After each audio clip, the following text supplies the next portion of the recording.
She's so cute. When I was working, there's no such Filipino restaurant in Hong Kong. Not like now. So I was doing on my own menu like beef with rice and vegetable. I put the price and then how do I name the food, yeah? I was doing a paperwork like Siony Lutong Bahay. And then my daughter, she's the first one who saw it from the school. Ma, what are you doing? So many paper on the table. What are you doing, ma? Huh? Siony Lutong Bahay, what is that? I said, I'm trying to make a menu for home cook. Why Lutong Bahay? I said, we cook at home. We have no restaurant. And then she asked me, why you put your name? I said, Siony, so they can find us, you know, they can find me. It's like, I don't know how you say it in English, so baduy. She criticized me. I said, never mind, you don't understand the culture, you know. This is in Philippines, when you cook, Lutong Bahay means cooking at home, your family. My mom passed away a month ago, and then we have celebrating like when you pass away in our religion, 40 days, we need to do this prayer. So I make the food, offering the mass for my mom's soul. And then she said to me, okay mama, you put the tablecloth, make the plating, I will take a photo. And then that one is just new to the Facebook. I will open your account on Facebook. After 3 days, there's a response. Can we order? She wants me to start to do party trays. So there are 40 people. My first customer, 40 people. So I make the food. Everyone loved the food and then they are so supportive. That's the time it started. Like people trying the food and contacting me word of mouth until 2013 and then before pandemic. Because it's getting so many order at home. You know, I'm cooking so many at home. And my neighbor, my old lady neighbor said, your house always smell nice food. Sometimes I give her food. So, and then pandemic came, because we're so scared. Him and my daughter found the cloud kitchen. Because I think before going on the Cloud Kitchen platform, the business has already been running, but it was more just within our own circles. It wasn't actually like, we were operating commercially and, This is public. It's just within our friends. Kept cooking for a lot of the NGOs. Enrich, Bethune House, all these migrant worker groups, and also universities, like local universities. And we thought, okay, it's getting quite noisy now, so I'm scared now. yeah, what are we gonna do? Like, we don't want to get arrested or anything. We're definitely not a small caterer now. It's not just our friends now. Like, we're getting messages from people that we don't even know, and we're like, oh my god. And then it's okay, we have to scale up. Before we did that, there was one situation where we felt, okay, it's really time to do this. So it was like a membership group. No, they asked me for sample tasting. Yeah. I said, how did you know my food? Because it's a company. He said, oh, my colleague recommend you because he tried your food. I said, okay, because I'm scared, you know. So I give my menu, and then the guy replied me, can you cook a tasting for us? I said, which item? You know what he said? All the item in my menu. I said, oh, do you mind to pay? Because it's cost me. Yeah, we will pay. So cook everything in my menu because I have already proper menu, yeah. So this guy gave me challenge on the way. He asked me, are you gonna accept? I said, what challenge? The one who will taste your food is our executive chef. I said, yeah, accept the challenge. I said like this, I replied. So we went there. So we arranged the food on a big table, me and my son, my youngest one. They calling everybody, from the office, the staff, on the floor staff. So what I did, because no one put the cutlery and plate, I went to their station. I went there, opened the drawer, get the cutlery, get the plate, get napkin, and then the chef said, you were here? I said, not really. How do you know that? I said, it's a station, So he laughed. So I put all the plates on the table and cutlery. And then the chef came. Once we opened the cover, he said, smell good, make me hungry. Me and my son was just smiling. Everyone suddenly came. And everyone said, smell nice. So they try all the food. And no one said anything bad. They said, this is really good, this is really nice. Yeah, so just to keep the long story short, so basically they wanted her to cook for but then 80 but people. Then, but then here's the caveat. They said, "Does your business have a license?" And then they asked us, "Where's your kitchen?" I said, "Oh, we have a problem." But they said to me, they emailed me, your food is really good. Yeah, the feedback was great. I Like, should expose. Yeah, so she was already very close to being like the in-house chef for.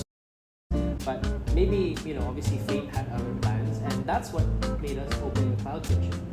We had all the BR, the proper licenses, the FEHD, everything checked, and that gave us more confidence to finally scale up our business. We were the first Filipino cloud kitchen concept in Hong Kong, and that actually started just before the pandemic.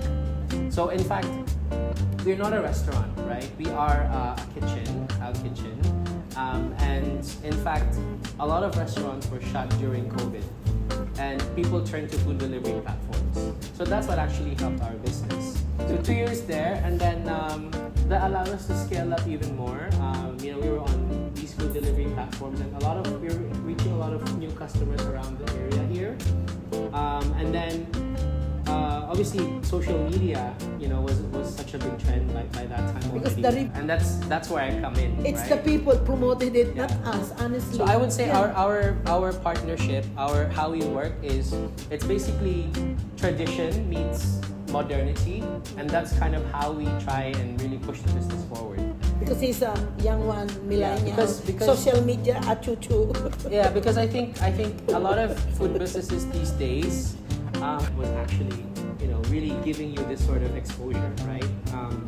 What hospitality is, good kind of hospitality is about. And I feel like her being the image of her own business, I think that's something that's really central to our identity. It's, Siony, right? Like it's the person, right? So it doesn't really matter where we are or, what we're doing in terms of a business. Look for me.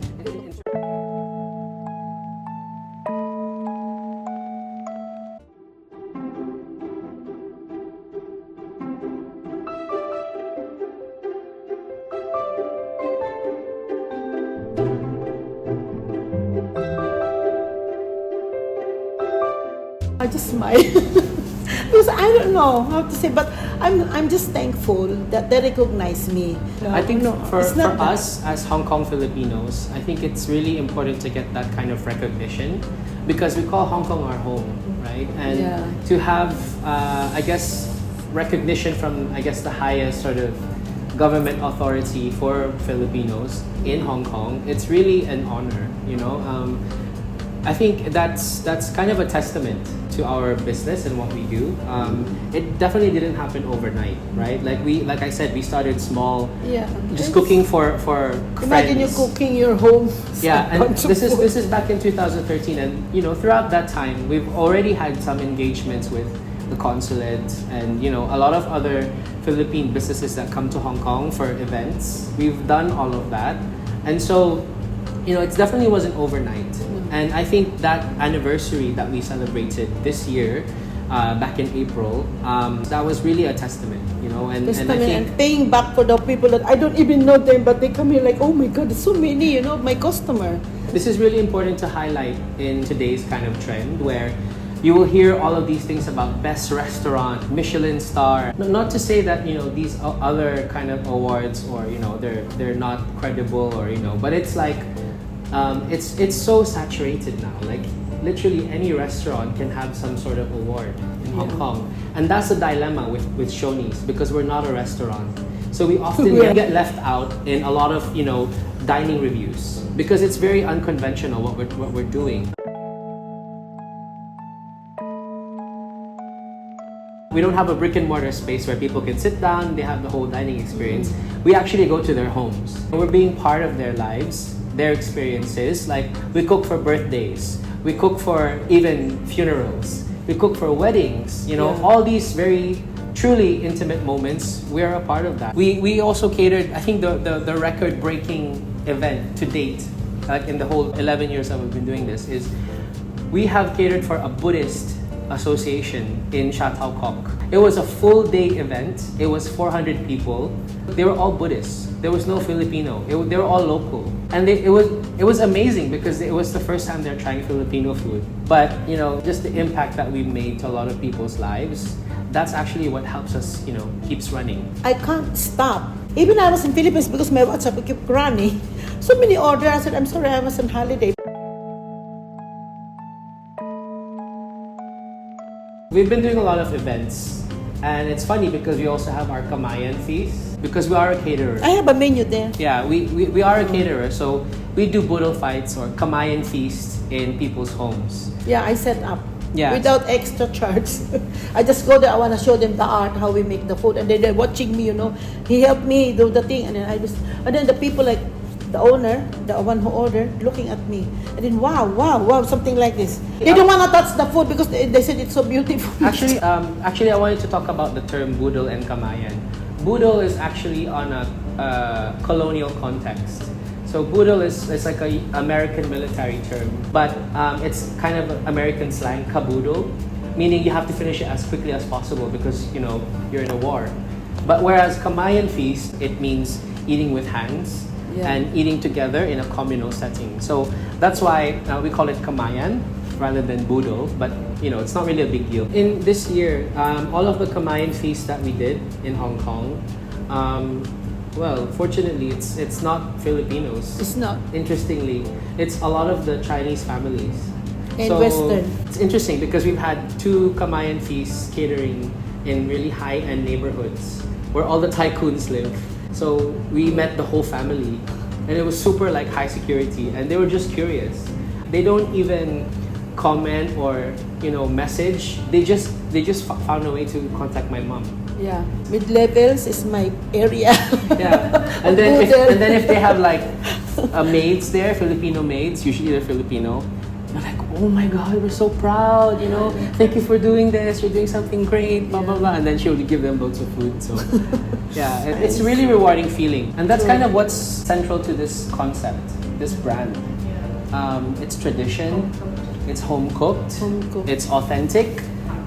Heartfelt, authentic, not just in the sense of how it's made, but how we actually handle or deal with our clients. It's authentic. It's really genuine. In terms of plans, right, for the brand, obviously it's just to stay consistent.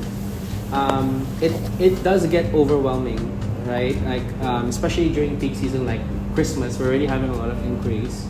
And when we have events, it's only a small team, but sometimes we cater for 100 people here. So it's finding that balance, that consistency. How do we scale up but maintain that human touch? So that's actually kind of why our logo is a hand. You see the hand, so that's why everything is by hand. In my kitchen, you can look. I don't have so many. I don't even use tomato sauce.